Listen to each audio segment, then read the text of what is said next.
कोटि कोटि सहनमन। हमारा आप मिलकर के गुरुदेव से आग्रह करें, निवेदन करें कि हे गुरुदेव, आप अपनी मुखाग्रविंद से, मधुबाणी से हमें उस श्याम प्यारे की कथा के स्मरण कराकर हमारे जीवन को कृतार्थ करें, हमें धन्य बनावे। परम पूज्य गुरुदेव महाराज जी।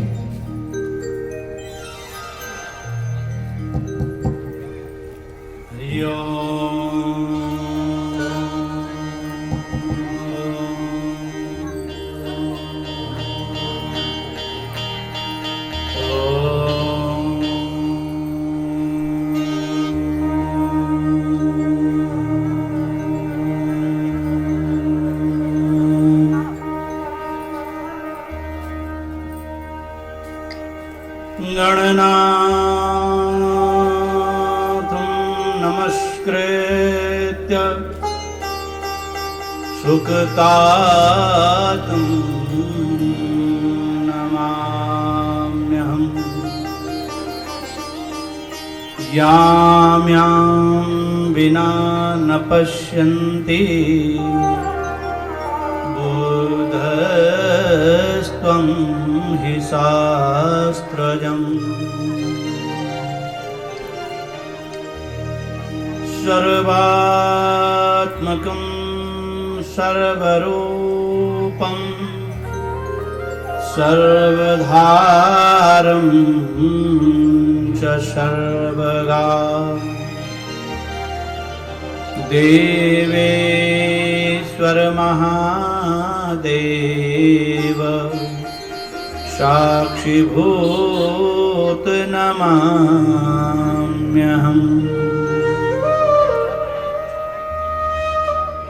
ब्रह्मादिभिस्तुति देवी सर्वज्ञान प्रदायिनी।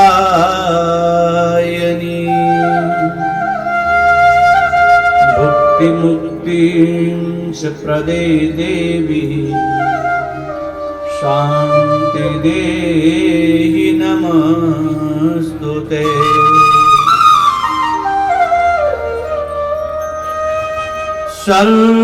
सर्वशास्त्र प्रदे देवी छंद शास्त्र प्रदायिनी।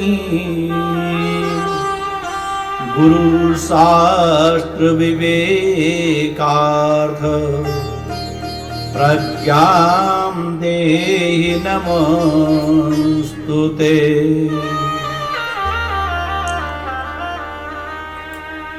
कुंदेन्दु शुभ्रवदने वासमे वसने सुवे। कच्छपि वीणया युक्ते ग्रंथपाणि नमोस्तुते। सर्वदेवी स्तुते माता ब्रह्मा चिंतन तत्परे। ब्रह्मां प्रज्ञां च मेधां च देहि मार्तु नमस्तुते।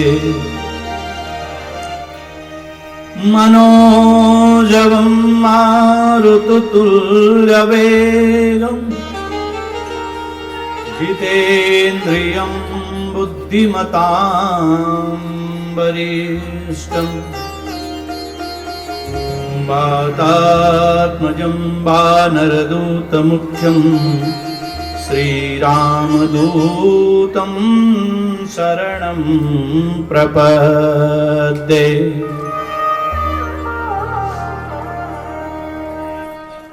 गुरुर्ब्रह्मा गुरुर्विष्णु गुरुर्देव महेश्वरा।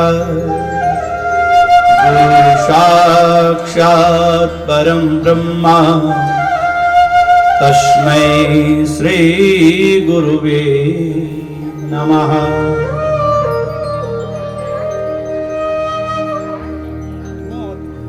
सच्चिदानन्दरूपाय विश्वोत्पत्त्यादिहेतवे तापत्रय विनाशाय श्रीकृष्णाय वयं नमः।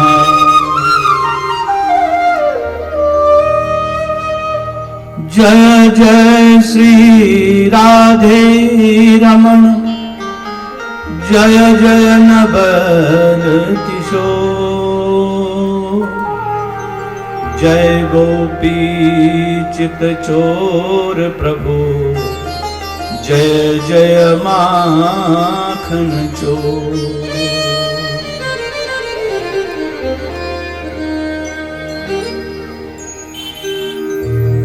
परम मंगलमय करुण वर्णालय विश्व रचयिता जगत पालन करता भगवान श्री लक्ष्मी नारायण स्वरूप श्रीमद् भागवत ज्ञान यज्ञ साक्षात बालमन भगवान की वामांगमय छवि प्रत्यक्ष मम यजमान परिवार सर्वे यजमानार्थ सर्वे मातृशक्ति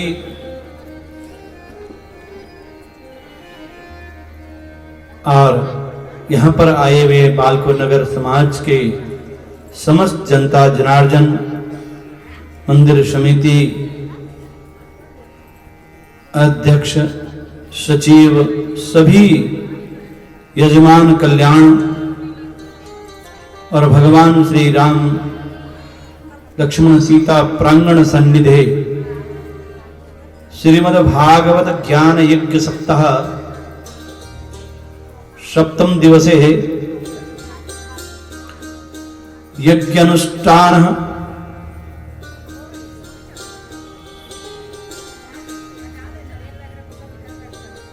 सर्वे भवन्तु सुखिनः सर्वे सन्तु निरामयः सर्वे भद्राणि पश्यन्तु मा कश्चित् दुःखभाग् भवेत्।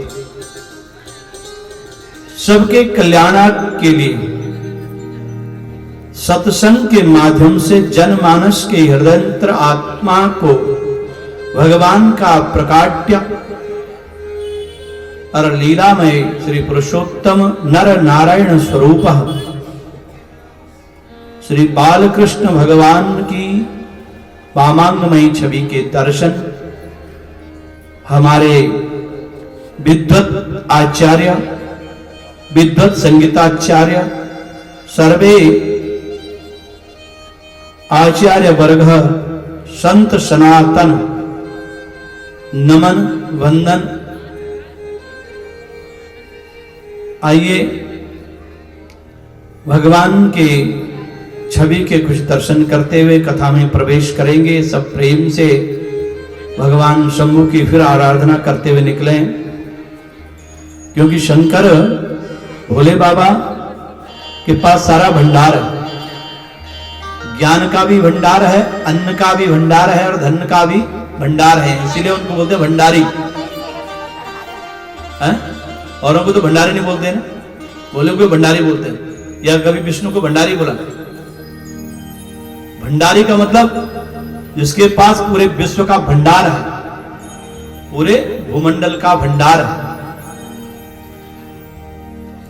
जय शंभुनाथ दिगंबरम करुणाकरम जगदीश्वरम। सब बोलेंगे दिगंबरम करुणाकरम जगदीश्वरम भयतारणम भयहारणम करुणाकरम जगदीश्वरम। जय शंभुनाथ दिगंबरम करुणाकरम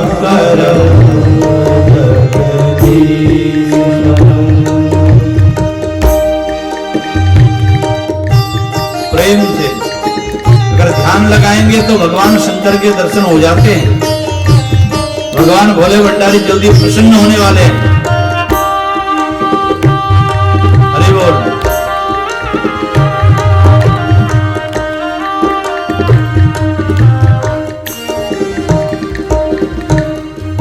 मृग छाल अंग सुशोभितम् करमाल दंड विराजितम् मृगछाल अंग सुशोभितम् करमाल दंड विराजितम् जय शंभुनाथ दिगंबरं करुणाकरं जगदीश्वरं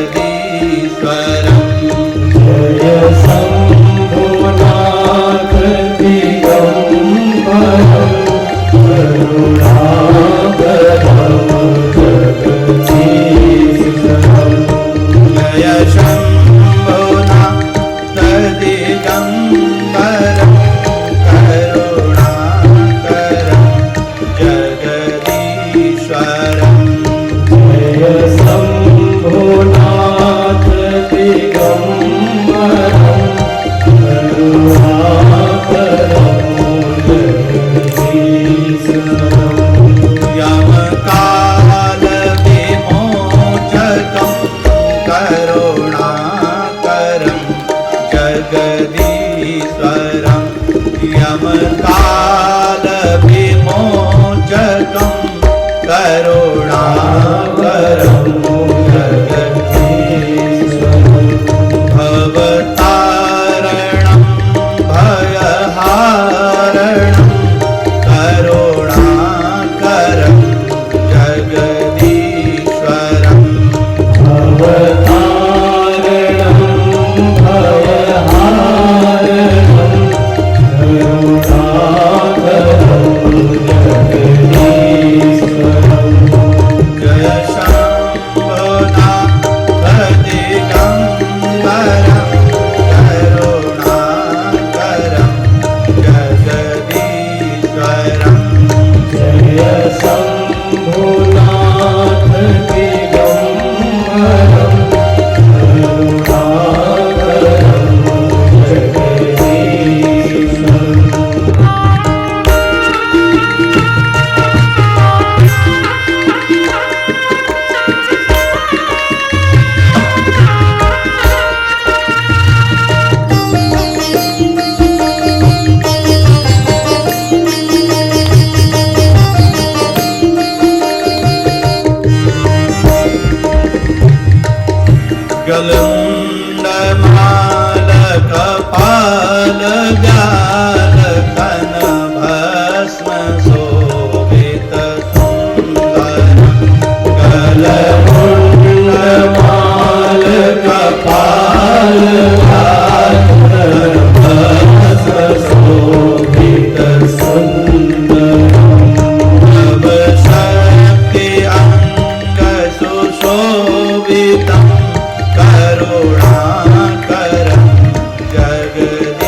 श्री केदारेश्वर महाराज की जय हो।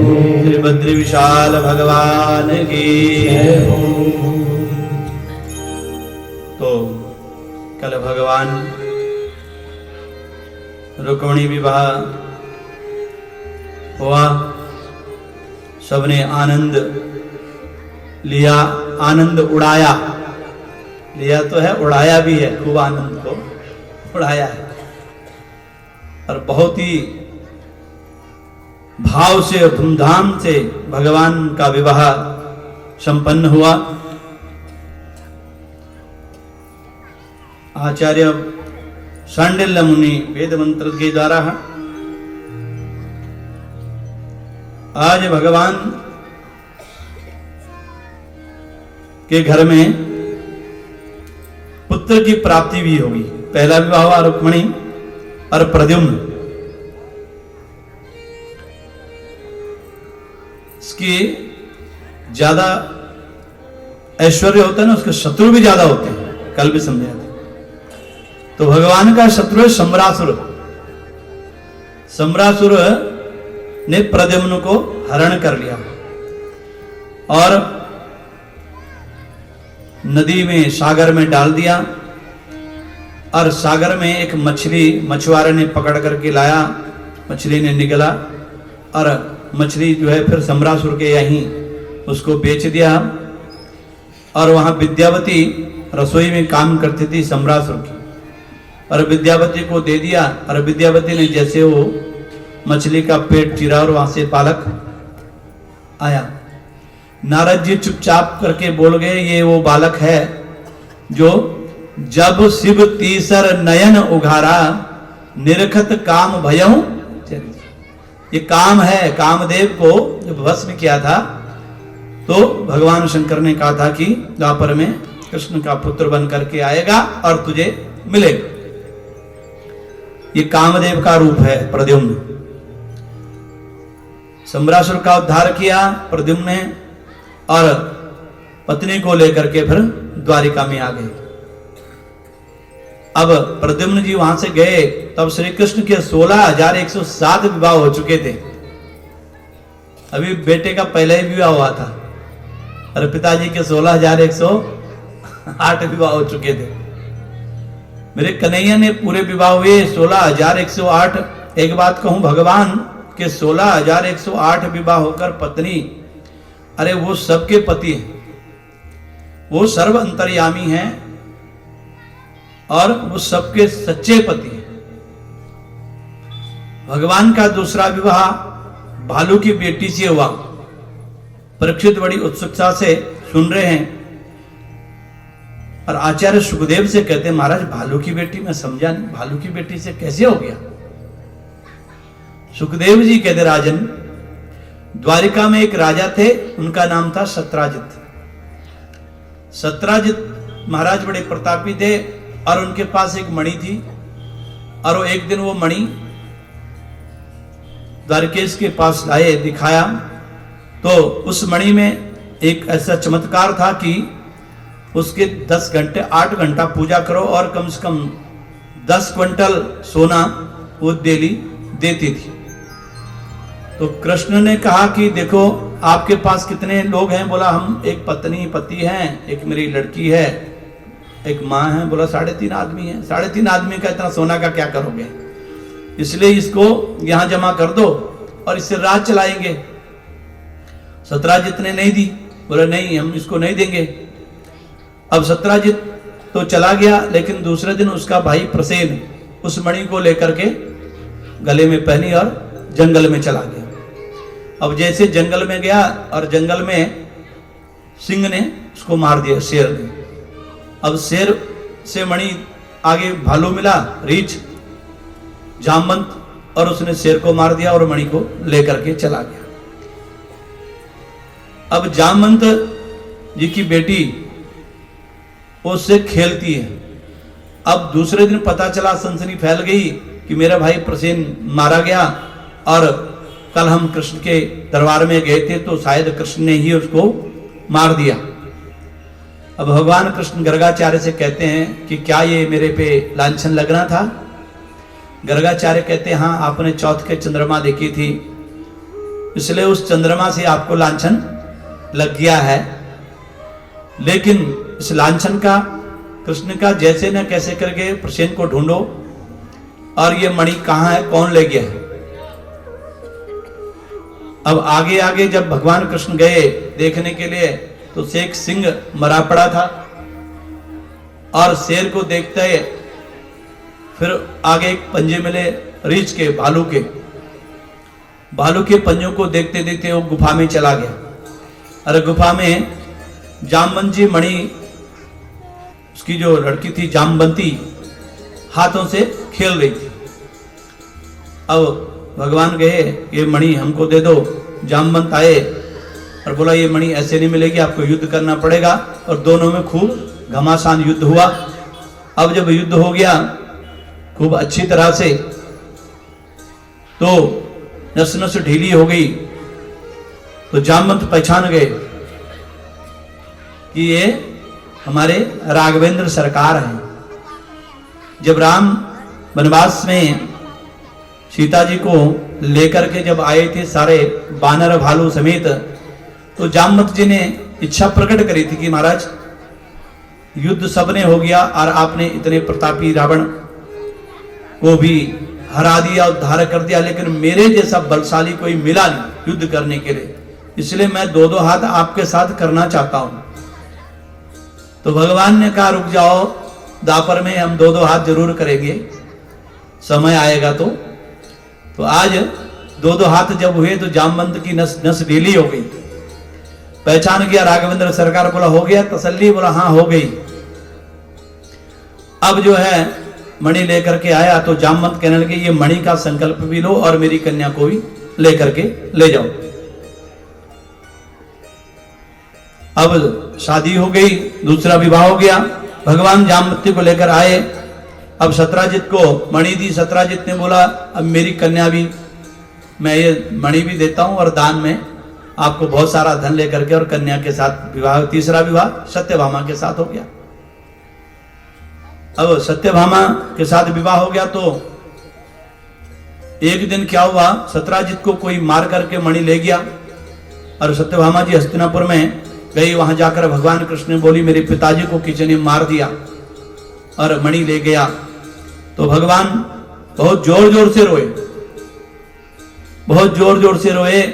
सुखदेव जी कहते हैं कि इतने जोर से रोए कि गोविंद राजा ने पूछा काहे को रो रहे हो भगवान इतने। तो बोले यार क्या बताएं, पत्नी के पिता मर जाने पर नहीं रोएंगे तो सत्यभामा नाराज हो जाएगी। फिर बोलेगी लो जी हमारे तो आप रोते नहीं हैं, हमारी तरफ से आपको कोई चिंता ही नहीं है, इसलिए मुझे थोड़ा ज्यादा रोना पड़ता है। पत्नी बोलेगी नहीं नहीं दुख तो है जी, इनको भी बहुत दुख है मेरे मायके वालों का। भगवान नाटक तो करते हैं, नाटकी तो पहले से थे। लेकिन सुधन्वा को पकड़ा और वो मणि सुधन्वा ने अक्रूर को दी थी। अक्रूर जी को लाए पकड़ करके और अक्रूर की सजा ये दी कि तुम इसकी पूजा करो 10 घंटे और इससे जो 10-16 भार जो मण सोना आएगा उसको राजकोष में जमा करो।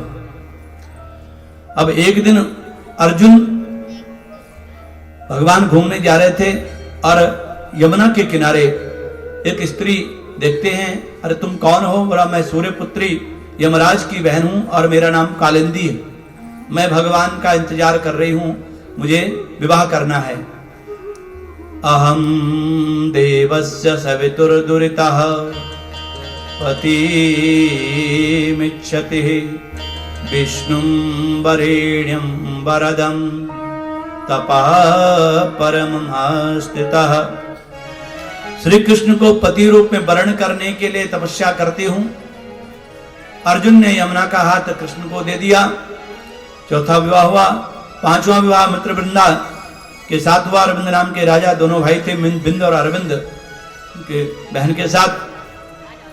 और नग्नजित नाम का एक राजा था जिनके बैल 6 बैल थे, और बोला इन 6 बैलों को जो एक बार ही नथेगा उसके साथ मैं अपनी कन्या का विवाह करूंगा। तो भगवान ने 6 बैलों को एक ही बार नथा था और विवाह हुआ सत्या के साथ नग्नित नाम की जो बुद्धिमान नग्नजिता, उनका नाम था सत्य। एक राजा देवी नाम की परस्त्री और संभालती, राजा देव की पुत्र का नाम भद्रा, भद्रा से विवाह हुआ। और मद्र देश के राजा की बिटिया का नाम था लक्ष्मणा, तो लक्ष्मणा के साथ भगवान के साथ विवाह हुए। अब एक और पराक्रमी राजा थे भौमासुर, जो भूमि से उत्पन्न हुए थे। और भौमासुर ने समस्त राजकुमारियों को पकड़ा था और बोला कि जब 16,020 ये रानियां लड़कियां मेरे पास आएगी तब मैं इनके साथ विवाह करूंगा। 16,100 राजकुमारियां उसने बंदी बना दिया था और कहा जब पूरी होगी तब एक साथ शादी करूंगा। उधर माता अदिति के कुंडल और वरुण छत्र भी उसने चुराए थे। तो मां भगवान कृष्ण के पास आती है कि भौमासुर अन्याय करता है, इसलिए उसका उद्धार करना बहुत जरूरी है। तो भगवान गए और भौमासुर का उद्धार किया, मां के कुंडल लौटाए, वरुण का छत्र लौटाया और जितनी राजकुमारियां थी सबको बंदी गृह से मुक्त किया। अब जब राजकुमारी मुक्ति हो गई तो कहां जाएगी? परिस्थिति है, घर में कैसे जा सकती है? इतने साल तक तो इसकी कैद में रही, क्या बोलेगी दुनियादारी? दो परिस्थिति, या तो मरना है और या फिर समाज में बदनाम से रहना है। भगवान ने कहा नहीं, कोई बात नहीं, अब तुम भी मेरे ही महल में रहो। तो मेरे गोविंद ने 16,100 राजकुमारियों को एक संग में विवाह कर दिया। भगवान द्वारिका में आए, भगवान इतने विवाह 16,108 का मतलब क्या है? कर्म कांड, ज्ञान कांड, वेद में 3 कांड है, और उपासना कांड। तो जो ज्ञान कांड है, ज्ञान कांड के 4,000 मंत्र हैं, कर्म कांड के 80,000 मंत्र हैं, और उपासना कांड में 16,000 मंत्र हैं। उपासना कांड के उपसमीपे आसनम उपासनम, परमात्मा के जो समीप चला जाता है उसे उपासना कहते हैं। यानी जो हम भक्ति करते हैं ये उपासना कांड है, और जो हम कर्म करते हैं वो कर्म कांड है, ज्ञान कांड जिसको बोलते हैं। परमात्मा के समीप जाने से, और वही श्री कृष्ण की 16,000 पत्नी और 100 प्रकार के जो उपनिषद हैं, वेदांत हैं, जिनमें कृष्ण भक्ति का प्रतिपादन किया गया है, वो 100 गीता में एक श्लोक आता है कि भूमि रापो नलो वा युखम मनो बुद्धिरेव च अहंकार इतीयं मे भिन्ना प्रकृतिरष्टधा। 8 प्रकार की प्रकृति है, भूमि, जल, अग्नि, वायु, आकाश, मन, बुद्धि और अहंकार। ये 8 प्रकार की प्रकृति जीव और ईश्वर के में अंतर क्या है? जो प्रकृति के बस में है वो जीव है, और जिसके प्रकृति बस में है वो ईश्वर है। हम प्रकृति के बस में हैं, वो जीव है, और जिसकी प्रकृति जो बस में करता है वो ईश्वर है। परमात्मा को बस में नहीं किया जाता है। और इस प्रकार से विवाह हुए। अनिरुद्ध महाराज के भी 2 विवाह हुए। श्री कृष्ण के परिवार में कृष्ण पत्नी आपस में बड़ा प्रेम, भगवान से बारी बारी में सब रूठती, और श्री कृष्ण के विवाह में अब 20 वर्ष हो गए। रुक्मिणी जी के 4-5 पुत्र भी हो गए। लेकिन भगवान ने एक दिन सोचा कि सारी रानियां रूठ रूठ करके कुछ ना कुछ मांगती ही रहती है। सत्यभामा का तो काम डेली रूठने का ही है, कुछ ना कुछ बोलती रहती, क्योंकि उसका वर्चस्व थोड़ा ज्यादा इसलिए है क्योंकि दहेज ज्यादा लेकर के आई है ना। भाई मणि है जिसके पिता की, और इसका 90% शेयर ज्यादा होगा तो थोड़ा ज्यादा बोलेगी ना? इसलिए आज मेरे कन्हैया ने सोचा कि रुक्मिणी कभी नाराज नहीं होती। इसने कभी मजाक मैंने कभी करानी, और कभी भी इसने किसी के साथ कोई हंसी मजाक, और सबका ध्यान रखती। यानी कि घर में इतने नौकर चाकर हैं, कभी इसने किसी का दिल नहीं दुखाया है। कोई खास बात है? आज भगवान कृष्ण कहते हैं रुक्मिणी सबसे पहले एक बात बताऊं। बोला क्या? भगवान चुपचाप से बैठे। बोला क्यों उदास हैं आप? बोला कुछ नहीं। नहीं फिर बीच भी बोलो ना, क्यों उदास हैं? बोला कुछ नहीं है, ऐसे ही बैठा हूं।